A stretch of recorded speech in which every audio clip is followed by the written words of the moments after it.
Pumping. सो ये जो pumping होती है, राइट, ये हमें समझनी है कि what is this pumping is.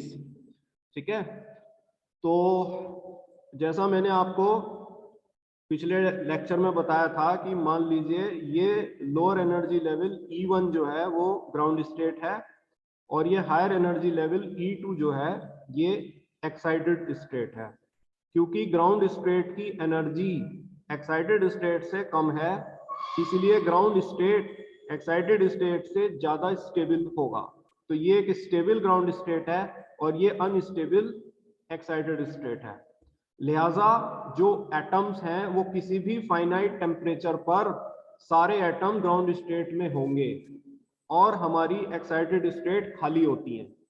ठीक है, एक्साइटेड स्टेट्स में नंबर ऑफ एटम्स किसी भी फाइनाइट टेम्परेचर पर एक्सपोनेंशियली घटते हैं, लेकिन ये जो नंबर होता है ये एक्चुअल में नहीं होता है, ये प्रोबेबिलिटी होती है कि इतने एटम किसी भी फाइनाइट टेम्परेचर T में एक एक्साइटेड स्टेट में हो सकते हैं। होते नहीं है, होंगे तो ये सारे ग्राउंड स्टेट में ही। क्लियर है बात, क्योंकि वो स्टेबल है। जब हमें एटम को स्टेबल ग्राउंड स्टेट से अनस्टेबल एक्साइटेड स्टेट में भेजना होता है तो हम नेचर के अगेंस्ट जा रहे हैं।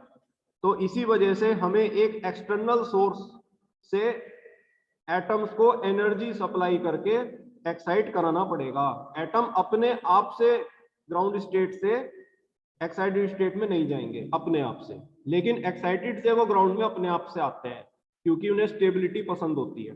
ठीक है, तो जब अनस्टेबल की तरफ बढ़ेंगे तो हमें एक्साइटेशन के लिए एनर्जी बाहर से देनी होगी। क्लियर है बात? तो एक्सटर्नल सोर्स से एनर्जी सप्लाई करके एटम को ग्राउंड स्टेट से एक्साइटेड स्टेट में ट्रांजिशन कराना, उसे पंपिंग कहते हैं।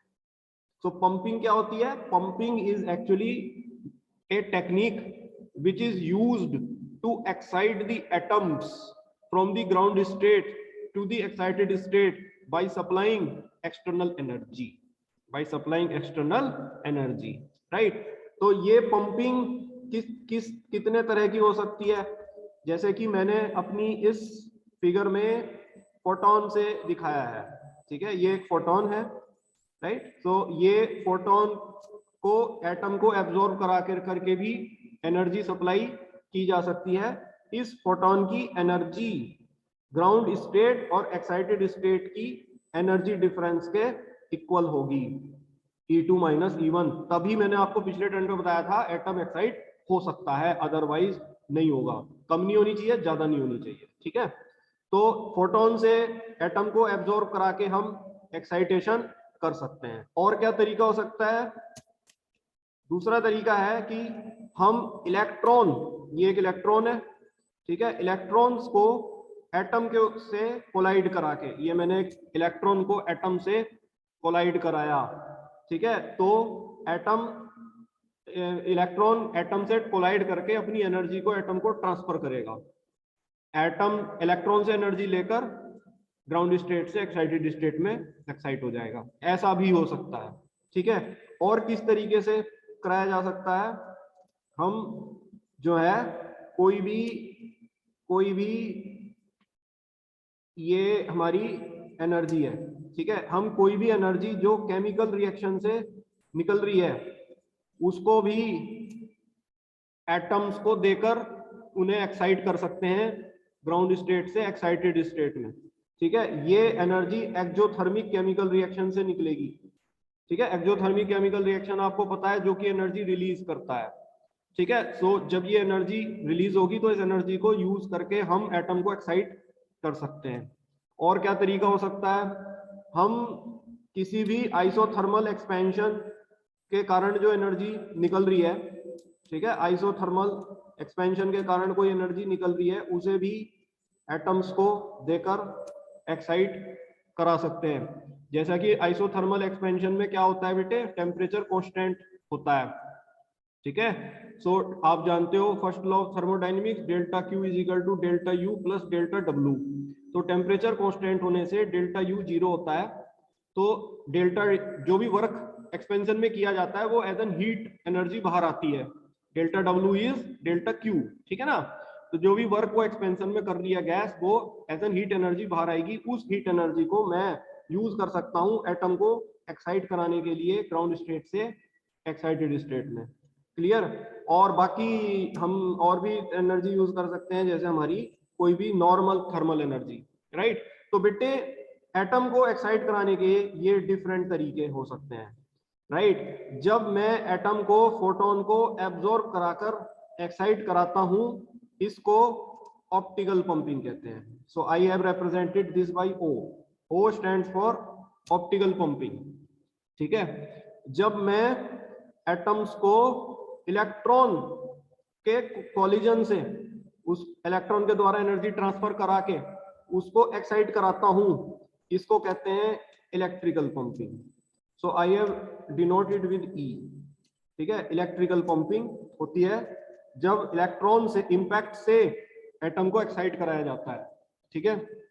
जब मैं केमिकल एक्सोथर्मिक केमिकल रिएक्शन से निकलने वाली एनर्जी से एनर्जी को एटम्स को एब्जॉर्ब करा के उन्हें एक्साइट कराता हूं ग्राउंड स्टेट से एक्साइटेड स्टेट में, तो इसे कहते हैं केमिकल पंपिंग, जो मैं रिप्रेजेंट कर रहा हूं सी से, राइट। जब मैं आइसोथर्मल एक्सपेंशन ऑफ गैस से निकलने वाली एनर्जी को एटम्स को देकर उन्हें एक्साइट कराता हूं ग्राउंड स्टेट से एक्साइटेड स्टेट में, इसको कहते हैं gas dynamic pumping. Gas dynamic pumping, जिसको मैं जी से डिनोट कर रहा हूं। जब मैं साधारण हीट एनर्जी देकर के साधारण हीट एनर्जी कैसे, मैं टेम्परेचर को इंक्रीज कर सकता हूं, ठीक है। तो जब मैं टेम्परेचर को इंक्रीज कर रहा हूं तो ग्राउंड स्टेट से कुछ एटम्स एक्साइटेड स्टेट में एनर्जी लेकर जा सकते हैं, ठीक है। तो ये होती है थर्मल पंपिंग, जिसे मैं डिनोट कर रहा हूं टी से, राइट। तो Shakib Saifi please don't do it, ठीक है। सो ये जो है हमारा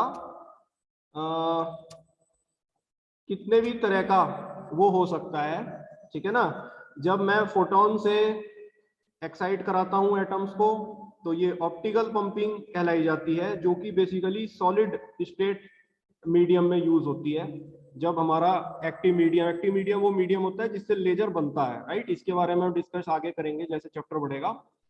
मीडियम सॉलिड होता है तो उसमें हम इसको यूज करते हैं ऑप्टिकल पंपिंग। जब हमारा मीडियम गैसियस होता है तो गैस डिस्चार्ज ट्यूब में हम इलेक्ट्रिक करंट को फ्लो करा के, इलेक्ट्रॉन यानी कि फ्लो करा के एटम से कोलाइड करा के उन्हें एक्साइट करते हैं। तो इलेक्ट्रिकल पंपिंग बेसिकली गैसेस में यूज होती है। यही हमारी मेन दो हैं, राइट। केमिकल रिएक्शन से भी हम पंपिंग करा सकते हैं, जिसे केमिकल पंपिंग कहते हैं। आइसोथर्मल ऑफ गैस से भी हम पंपिंग करा सकते हैं, जिसे गैस डायनेमिक पंपिंग कहते हैं। हीट एनर्जी सप्लाई करके भी हम एटम्स को एक्साइट कर सकते हैं, जिसे थर्मल एनर्जी कहते हैं, थर्मल पंपिंग कहते हैं। क्लियर है बेटे? तो pumping is a technique which is used to excite the atoms from the ground state to the excited state by supplying external energy. If this energy is supplied with photons, pumping is optical pumping. If this energy is supplied by electron impact, pumping is electrical pumping. If this energy is supplied by the isothermal expansion of gas, pumping is gas dynamic pumping. If it is supplied by the exothermic reaction, pumping is chemical pumping. If it is supplied with the heat energy, pumping is your thermal pumping, right? So let me come to the another slide.